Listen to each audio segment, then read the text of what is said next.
Ashwavega news ಜೊತೆ ಮಾತನಾಡೋದಕ್ಕೆ ಶಾಸಕರಾದಂಥ ರಿಜ್ವಾನ್ ಅರ್ಷದ್ ಅವರಿದ್ದಾರೆ. ಅವರೊಟ್ಟಿಗೆ ಮಾತನಾಡಿಸ್ತಾ ಹೋಗೋಣ. ಸರ್, ಇವತ್ತು ನೀವು ಮತ್ತೆ ಸಚಿವರು ಇಬ್ಬರು ಕೂಡ ಸೇರಿಕೊಂಡು ಈಗಾಗಲೇ ಮಾಲೀಕರಿಲ್ಲದಂಥ ವಾಹನಗಳಿಗೆ ನೋಟಿಸ್ ಹಂಚುವಂಥ ಕೆಲಸಕ್ಕೆ ಕೂಡ ಮುಂದಾಗಿದ್ರು. ಇದು ಕೇವಲ ಫುಟ್ಪಾತ್ ಬಳಿ ಇರತಕ್ಕಂಥ ವಾಹನಕ್ಕೆ ಮಾತ್ರ ಸೀಮಿತವಾಗುತ್ತಾ ಅಥವಾ ರಸ್ತೆಗಳಲ್ಲೂ ಸಾಕಷ್ಟು ವಾಹನಗಳನ್ನು ನಾವು ನೋಡಿರ್ತೀವಿ, ಸಾಕಷ್ಟು ವರ್ಷಗಳಿಂದ ಅಲ್ಲೇ ನಿಂತಿರುತ್ತೆ, ಅಂಥ ವಾಹನಗಳಿಗೂ ನೋಟಿಸ್ ಹಂಚುವಂಥ ಕೆಲಸ ಅಥವಾ ಟೋಯಿಂಗ್ ಕೆಲಸ ಮುಂದಾಗುತ್ತಾ ಸರ್ಕಾರ? ಹೆಂಗೆ ಸರ್?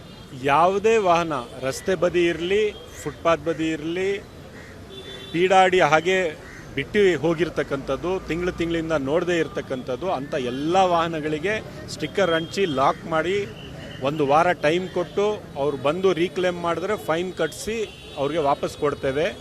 ಇಲ್ಲದೇ ಇದ್ದರೆ ಟೋಯಿಂಗ್ ಮಾಡ್ತೀವಿ, 1 ವಾರ ಕಾಯ್ತೀವಿ, ಆಕ್ಷನ್ ಮಾಡ್ತೇವೆ.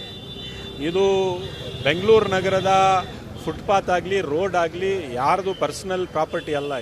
ಇದು ಸಾರ್ವಜನಿಕರ ಸ್ವತ್ತು, ಸಾರ್ವಜನಿಕರ ಉಪಯೋಗಕ್ಕೆ ಇದು ನಾವು ಉಪಯೋಗಿಸ್ಬೇಕಾಗುತ್ತೆ.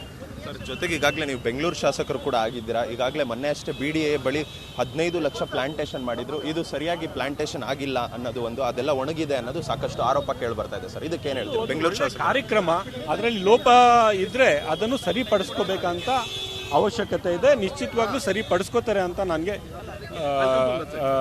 ನನಗೆ ಸಂಪೂರ್ಣ ವಿಶ್ವಾಸ ಇದೆ ಸರ್. ಆದರೆ ಸೋಷಿಯಲ್ ಮೀಡಿಯಾದಲ್ಲಿ ಸಾಕಷ್ಟು ವೈರಲ್ ಆಗ್ತಿದೆ ಇದೆಲ್ಲ ಒಣಗಿರಲಿ.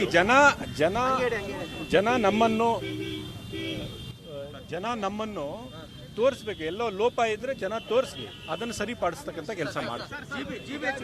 ಇದಾಗಿತ್ತು ಶಾಸಕರಾದಂಥ ರಿಜ್ವಾನ್ ಅರ್ಷದ್ ಅವರ ಮಾತುಗಳು. ಕ್ಯಾಮ್ರಾಮನ್ ಗಂಗಾಧರ್ ಜೊತೆ ಓಂ ವಿವೇಕ್, ಆದಿತ್ಯ ಕಾರ್ಲಕರ್, ಅಶ್ವವೇಗ.